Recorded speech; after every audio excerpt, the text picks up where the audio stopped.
साथियों नमस्कार, मैं हूं नीरज पटेल और आप देख रहे हैं नेशनल जनमत। नेशनल जनमत का हमेशा ये मानना है कि अगर आप समाधान का हिस्सा नहीं हैं तो आप खुद में एक समस्या हैं। तमाम सारे तथाकथित बुद्धिजीवी लोग सुबह से शाम तक ज्ञान तो बहुत उड़ेलते हैं, लेकिन उनसे ये पूछिए कि तन मन और धन तीनों में से आप क्या देने को तैयार हैं, तो उनका ज्ञान वहीं पर स्टॉप हो जाता है। नेशनल जनमत के सामने तमाम लोग बार बार एक प्रश्न पूछते हैं कि गांव स्तर पर अभी भी जागरूकता नहीं पहुंच पा रही है। मैं भी सहमत हूं, लेकिन मैं इसको अर्धसत्य मानता हूं, क्योंकि गांव में भी इस तरह के लोग हैं जो तमाम शहरी और तथाकथित पढ़े लोगों से ज्यादा जागरूक हैं और गुलामी के जंजाल से बाहर निकल चुके हैं। बहरहाल समस्या अगर यह है कि गांव स्तर पर जागरूकता नहीं पहुंच पा रही है, तो उसका समाधान भी लोगों के पास होना चाहिए। आगे मैं वीडियो में जो कहने जा रहा हूं, मैं ये नहीं कह रहा कि सिर्फ ये नवयुवक जो 27 साल का है यही इस समस्या का समाधान लेकर के आया है, लेकिन ये वो शख्स है जिसने इस समस्या को समझा और उसका समाधान निकालने की कोशिश की। सामाजिक चेतना फाउंडेशन एक संस्था है जिसके अध्यक्ष हैं महेंद्र कुमार यादव। सीतापुर के रहने वाले हैं, उम्र केवल 27 साल है, लेकिन समाज की पीड़ा है मन में, इसलिए समय समय पर समाज से जुड़े हुए जागरूकता कार्यक्रम आयोजित करवाते रहते हैं। इसी तरह की एक चौपाल इन्होंने आयोजित करवाना शुरू की, गांव स्तर पर सामाजिक चेतना चौपाल, जिसमें गांव में ही जाकर किसी भी एक विषय के विशेषज्ञ को ले जाकर के गांव के लोगों को वर्तमान समय की परिस्थितियों के बारे में जागरूक करना है।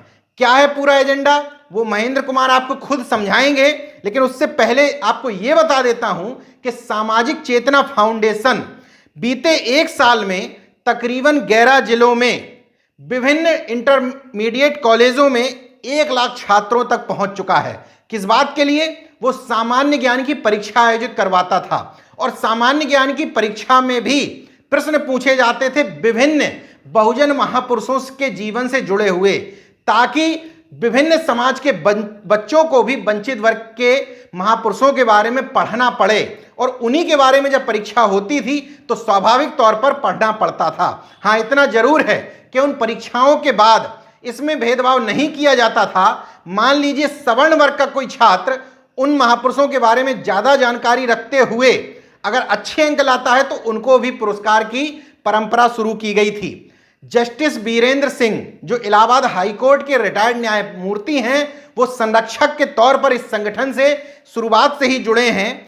उन्हीं की सलाह पर वंचित वर्ग के छात्र छात्राओं के लिए नवोदय और सैनिक स्कूल की तैयारियां करवाने के लिए कोचिंग संस्थान भी खोले गए थे। हालांकि लॉकडाउन के कारण फिलहाल वो चालू हालत में नहीं है, लेकिन जल्द ही उनको चालू किया जाएगा। एक तरफ जहां विभिन्न राजनीतिक दल गांव स्तर पर लोगों को मुद्दा विहीन करना चाहते हैं, ऐसे समय में सामाजिक चेतना फाउंडेशन का यह प्रयास निश्चित तौर पर सराहनीय है। महेंद्र कुमार का इसके पीछे क्या तर्क है, सुनिए। मेरे साथ महेंद्र कुमार जी हैं, युवा अधिवक्ता होने के साथ ही सामाजिक चेतना फाउंडेशन के अध्यक्ष भी हैं। सामाजिक चेतना फाउंडेशन के माध्यम से अलग अलग जिलों में घूम घूम करके चौपाल आयोजित करवा रहे हैं। तो मैं यही जानना चाहता हूं कि गांव स्तर पर जो चौपाल लगवा रहे हैं उसका मकसद क्या है?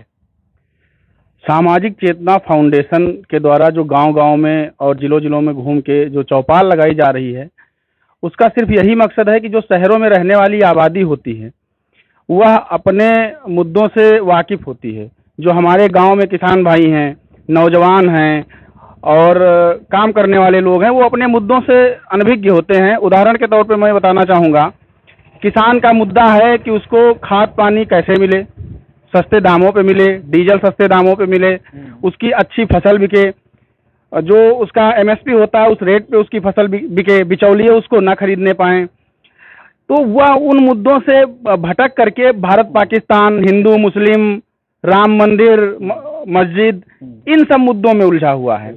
वह असल मुद्दों से भटक गया है। और आज की जो सरकारें हैं, मैं किसी एक सरकार के बारे में नहीं कहना चाहूँगा, जो भी सरकारें हैं, जो भी राजनीतिक दल हैं, राजनीतिक लोग हैं, वह लोगों को मुद्दा विहीन बना करके अपना पिछलग्गू बनाना चाहते हैं। वह उनको उनके हक अधिकारों से वंचित करके अपने रहमो करम पे जीने वाला बनाना चाहते हैं। इसीलिए समाज आज मुद्दा विहीन है। सामाजिक चेतना फाउंडेशन का मुख्य उद्देश्य है कि लोग अपने मुद्दों को जानें, लोग अपने हक, अपने अधिकार को जानें, संविधान के बारे में लोग जानें, गांव का बच्चा जाने। मान लीजिए अगर उसकी कैपेसिटी है कि वह सिपाही में भर्ती हो सकता है, तो वह किन अच्छे तरीकों से क्या करे, कहाँ पढ़ाई करे, कैसे भाग दौड़ करे, जिस तरीके से वह सिपाही में भर्ती हो सकता है या अन्य प्रतियोगी परीक्षाओं में जा सकता है। ऐसे लोगों को जागरूक करने के लिए सामाजिक चेतना फाउंडेशन गांव स्तर पे, ग्राम पंचायत स्तर पे, तहसील स्तर पे, ब्लॉक स्तर पे अलग अलग जिलों में घूम घूम कर सामाजिक चेतना चौपाल का आयोजन कर रहा है, जिसमें संगठन के संस्थापक माननीय न्यायमूर्ति वीरेंद्र सिंह साहब के निर्देश पर विभिन्न विशेषज्ञों का पैनल, न्यायिक क्षेत्र में जानकारी देने के लिए हमारे पास तमाम अधिवक्ता साथियों का पैनल है, जो तमाम न्यायिक मुद्दों पर, संविधान के विषयों पर लोगों को उनके हक, अधिकार और उनके दायित्वों के प्रति जागरूक करता है। इसी तरह पुलिस प्रशासन के क्षेत्र में जागरूक करने के लिए प्रशासनिक अधिकारियों की टीम है। उदाहरण के तौर पर अभी बाराबंकी में एक कार्यक्रम हम लोगों ने किया सामाजिक चेतना चौपाल का, जिसमें जो है डॉक्टर बीपी अशोक जी, जो पुलिस विभाग में एक वरिष्ठ अधिकारी हैं, वह जो है वहाँ पर आए और उन्होंने लोगों को विभिन्न जो है जानकारियों से अवगत कराया कि जो है आपके आसपास अगर कोई अपराध हो रहा है तो आपके पास सबसे पहले बीट सिपाही का नंबर होना चाहिए, चौकी इंचार्ज का नंबर होना चाहिए, डायल 112 होना चाहिए पता, उसके बारे में जानकारी होनी चाहिए, संबंधित पुलिस स्टेशन का नंबर होना चाहिए, फायर सर्विसेज का नंबर होना चाहिए और तमाम तरीके से उन्होंने लोगों को जागरूक किया। लोगों ने उनसे सवाल किए कि सर हमें सिपाही बनना है, कोई कह रहा हमें दरोगा बनना है। तो अब ऐसी जानकारी उन्हें उस विषय के विशेषज्ञ से ही मिल सकती है, जो उन्हें, बहुत से लोग अभी गांव में स्मार्टफोन उनके पास नहीं है, तमाम सारे अखबार नहीं आते वहां पर, टेलीविज़न नहीं है। तो ऐसे में जो चौपाल है उसका यही काम है कि ऐसे लोगों को जो इन तमाम चीज़ों से अनभिज्ञ हैं, दूर हैं, उनको कैसे जागरूक किया जाए, विकास की मुख्य धारा में उनको कैसे लाया जाए। यह प्रयास है सामाजिक चेतना फाउंडेशन का, माननीय जस्टिस वीरेंद्र सिंह साहब का। इसीलिए हम निरंतर जो है इस काम के प्रति प्रयासरत हैं। चयन कैसे करते हैं, जैसे किसी जिले में किस गांव में लगनी है, इसका निर्धारण कैसे किया जाता है और क्या तैयारियां की जाती हैं उससे पहले? जैसा कि मैं बता दूं आपको कि सामाजिक चेतना फाउंडेशन का 75 जनपदों में संगठन है और हर जनपद में तहसील लेवल पे और ब्लॉक लेवल पे लोग जुड़े हुए हैं संगठन से, और खास करके अधिवक्ता समाज के लोग, शिक्षक समाज के लोग ज़्यादा संख्या में जुड़े हुए हैं।